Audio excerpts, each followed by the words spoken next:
Quem sabe como eu poderia me forçar e me opor ao que eles queriam fazer? Então senti-me que levantavam os cabelos da minha cabeça, um a um deles.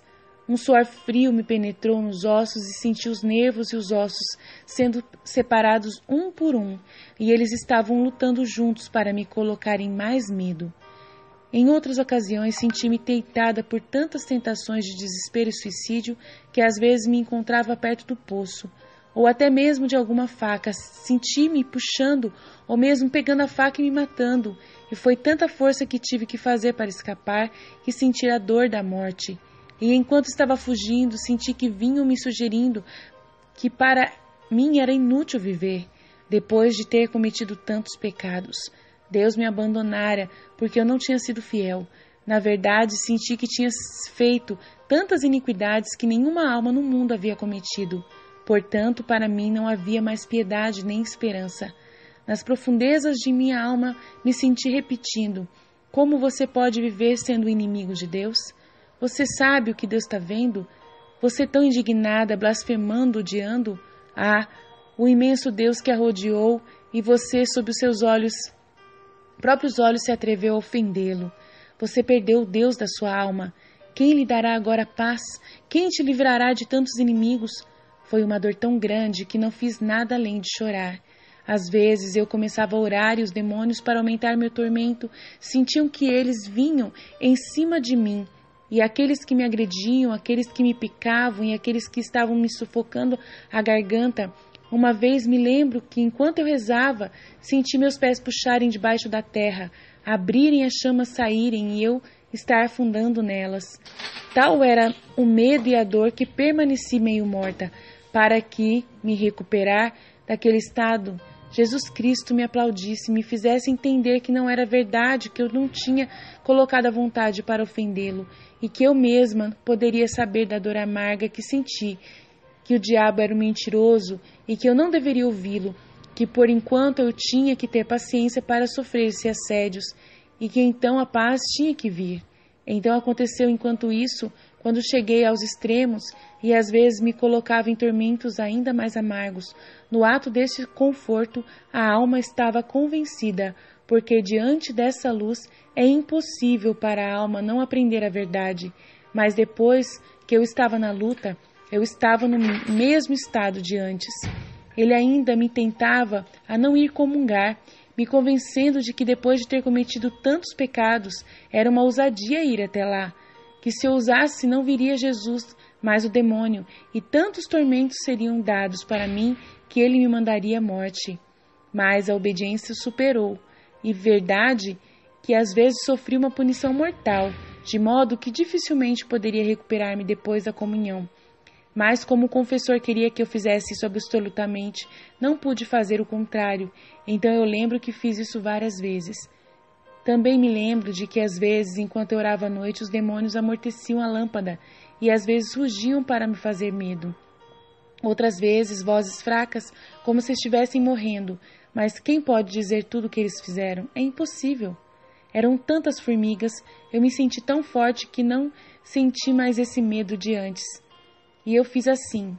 Quando eles faziam barulho, eu disse a eles: vocês veem que não tem nada para fazer e que para passar o tempo você está fazendo tanto disparate, você vai se cansar. Então, quando você se cansar, terminará. Às vezes eles cessavam, outras vezes ficavam irritados e faziam barulhos mais altos. Senti-os perto de mim, tornando-se mais fortes e mais violentos que poderiam me carregar. Senti o cheiro horrível, o calor do fogo. É verdade que no meu interior senti uma certa emoção, mas forcei-me a dizer-lhe: mentirosos vocês são. Se isso fosse verdade, desde o primeiro dia vocês teriam feito isso. Mas já que é falso, e vocês não têm poderes sobre mim, exceto o que é dado a vocês de cima, então cantem e cantem, então, quando se cansarem, irão sair envergonhados. Se então eles fizessem gemidos e gritos, eu dizia a eles: o quê? Você não tem mais nada que fazer hoje? Ou, vocês foram incomodados por alguma alma insuportável? Pobres, eles não se sentem bem, mas eu ainda quero que você se queixe de outra coisa. e comecei a orar pelos pecadores ou a fazer reparações. Às vezes eu ria quando eles começavam a fazer coisas de costume e dizia a eles: como posso temer vocês, corja vil?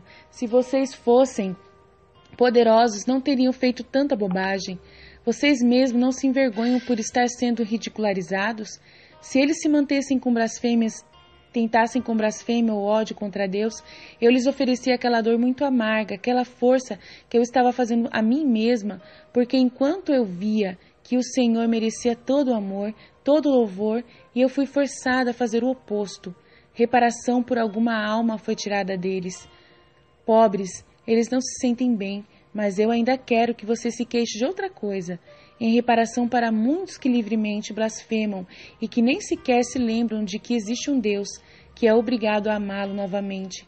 Se eles me pediam desespero no meu interior, eu disse: eu não me importo, nem se vou para o céu ou para o inferno. O que eu quero é amar o meu Deus. Este não é o momento de pensar em outra coisa, é hora de amar tanto quanto eu posso. Meu Deus que é bom. Céu e inferno eu coloco de volta em suas mãos. Aquele que é tão bom me dará o que é melhor para mim, e para mim ele dará um lugar onde eu possa glorificá-lo mais. Jesus Cristo me ensinou que a maneira mais eficaz de fazer a alma permanecer livre de toda apreensão vã, de toda dúvida, de todo medo, é ela viver protestando diante do céu, da terra e dos próprios demônios, não querendo ofender a Deus, mesmo à custa da sua própria vida, de não querer permitir qualquer tentação do diabo. E isso assim que a alma sente que a tentação vem, se pode no ato de batalha, e assim que começa a se sentir livre, e até mesmo entre o curso do dia. Ao fazê-lo, a alma não perderá tempo pensando se consentiu ou não, já que o mero lembrete do protesto já restaurará a alma, e se o diabo tentar perturbá-la, ela pode responder que se ela pretendia ofender a Deus, ela não protestou de outra forma, e assim ela será salva de todo medo. Agora, quem pode dizer qual foi a ira do diabo? Que de todos esses truques, todos tiveram êxito para sua própria confusão, e onde ele acreditou conseguir ganho, viu que de suas próprias tentações e artifícios, a alma usou delas para fazer autos de reparação e amor ao seu precioso Deus.